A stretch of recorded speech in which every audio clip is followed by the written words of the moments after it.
Well, it is Foodie Friday. Every Friday, we have local restaurants join us to show some of their dishes off. Chef Jesse Souza of the Riviera Palm Springs Circa 59 joins us this morning. Welcome, Chef. Thank you so much for joining us. I know it's early hours for you.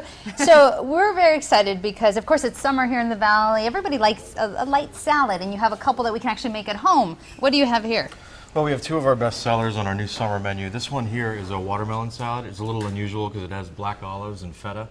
Plays on a little salty, sweet, really refreshing lemon vinaigrette and mint. Yum. And the other one is kale's really popular right now. So in the winter we cook it, in the summer we make it into a salad. And this is a kale Caesar. I'm going to make one really quickly. Okay. So it's a traditional Caesar. We like to add tomatoes because it kind of plays well with the richness of the kale.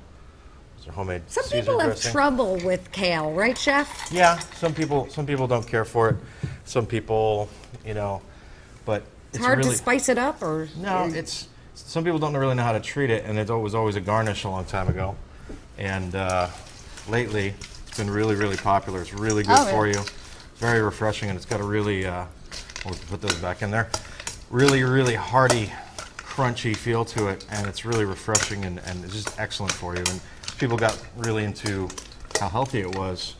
They stopped just cooking with it and started making some nice salads. I was going to say, I'm not a big kale fan. I've just never been able to get into it. So what are some recommendations if you plan to make kale at home, ways to make it taste better? I mean, if you cook it at home, you can cook it with a little bit of white wine, chicken stock, garlic, and some herbs, or you can make a nice salad like this with like any kind of creamy dressing, like a yogurt dressing, roasted pine nuts, croutons, anything creamy that'll stick to the leaves, and it's really just a nice, unusual salad that you don't see everywhere else. Well, it certainly looks beautiful, nice and colorful. Is it true that the more, especially with vegetables, the more colorful, the better it is for you? Typically, some will have beta-carotene, some will have high levels of potassium. I mean, kale's just excellent for you in any form.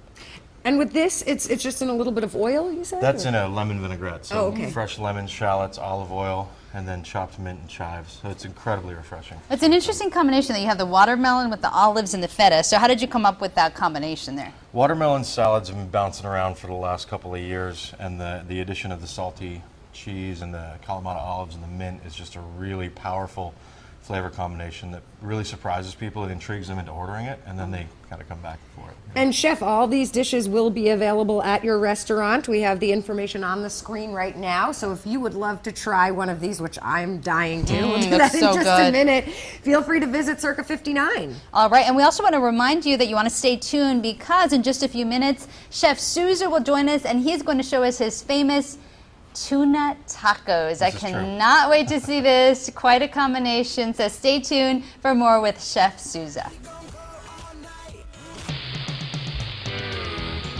Love that animation. It is Foodie Friday. Every Friday, we have local restaurants join us to show us some of their dishes. Chef Jesse Souza of the Riviera Palm Springs Circa 59 joins us this morning. Good morning, Chef. Thank you for being with us. So earlier you showed us these beautiful kale salad and the watermelon feta salad. Right. Now you have your famous dish, is what I'm hearing. Yes. Tuna tacos. So tell us what's in these tuna tacos. So this is kind of a takeoff on, it's like a tuna roll, the same kind of raw tuna, sushi grade tuna tossed in a spicy mayonnaise, sriracha, mayonnaise, sesame oil. On the bottom, tucked underneath, you can't see it, is a nice avocado puree. So it's very much like eating sushi without the rice. Yum.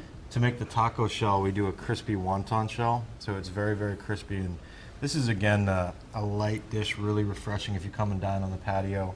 In the summertime, it's something you can eat, and it's really very high on flavor impact and not really high on filling you up. They're so cute. Look how tiny. They should be called the tiny tuna taco. They're adorable, yeah. We sell them by the piece, so you can come and order kind of a la carte and say, I want to try a couple, and then if you like them, which usually everybody will try a couple, and then they order a few more. You said it's kind of like sushi, but with the shell, it gives it a little more substance, so it can be a full meal. Right. You could order 3 of those maybe, and a lot of times people will get something like that and then a little salad, and they have a really nice light summertime dish. Would you recommend throwing some soy sauce on there, or would They're that pretty ruin? well seasoned. Okay. Yeah, they've actually got some nice sea salt on there, and then there's some salt in the mayonnaise as well. Check this out, Marcos. Look at this.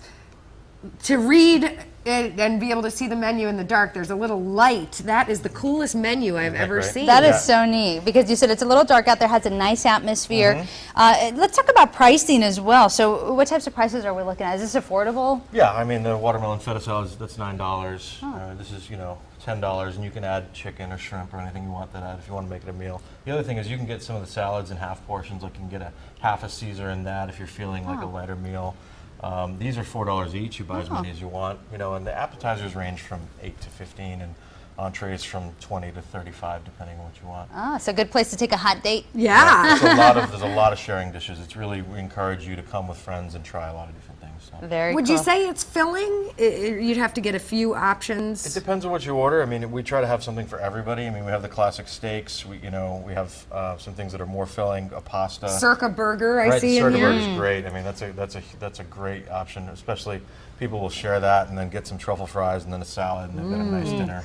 Listen to this, avocado, bacon, cheddar, and crispy onion. That's what's on the Circa burger. That's up my alley. Yeah, now that's filling. We sell If hundreds you want and hundreds of those a month. Yeah, yum. So did want to ask you also, because if you do want to head out there to the Riviera, of course, the information's on your screen. It's in Palm Springs, Circa 59 restaurant. But you also have entertainment, not only food. Tell us about the entertainment. We have live music from Thursday through Sunday, all different bands. Coco Montoya played recently. He's a jazz legend. We have Mercedes Moore Band from San Diego, Lindsay Harper from Los Angeles, who tours with a lot of famous musicians, just some great local talent. And there's always something going on in the front of the hotel.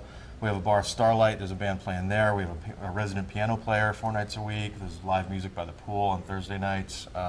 Just always a party there. Awesome. Well, the best part is coming up soon. We are going to get to try these wonderful, beautiful, delicious dishes. So stick around. Manny, the movie guy, will also be here to taste. Yeah, we'll have him try some of those out. Thank you, Chef, Awesome. and stay with us. We'll be right back. A few weeks ago, I had the chance to report on a golf professional battling with terminal cervical cancer. We were very sad to hear that she passed away, and her services are this weekend. Tracy Lane was just 31 years old when she lost her battle with cervical cancer almost 2 weeks ago. She was the assistant pro at the Reserve in Indian Wells, and her husband Derek, also a golf professional, told us about his enduring love for his wife. I really don't focus on the terminality at all. I really don't. I focus on today. And it was truly her idea to reach out to help people and make sure that they understood she didn't get chronic checkups and she didn't get checked as often as she should have. These services are tomorrow at Southwest Community Church in Indian Wells. Instead of flowers, the family is asking for donations to be sent to the Tracy Lane Foundation. The information is on their Facebook page. You can also go to our website, KMIR6.com. And, Derek was telling me that the main reason that they wanted to start this foundation is to help raise awareness about women's cancer. And I had the chance to talk to Tracy. We were actually hoping to be able to interview her. She wasn't feeling well at the time, and then unfortunately, we got the sad news that she passed away. So, it was just touching, yeah. And she really, when I talked to her over the phone, she said she just wanted to help other women. Yeah.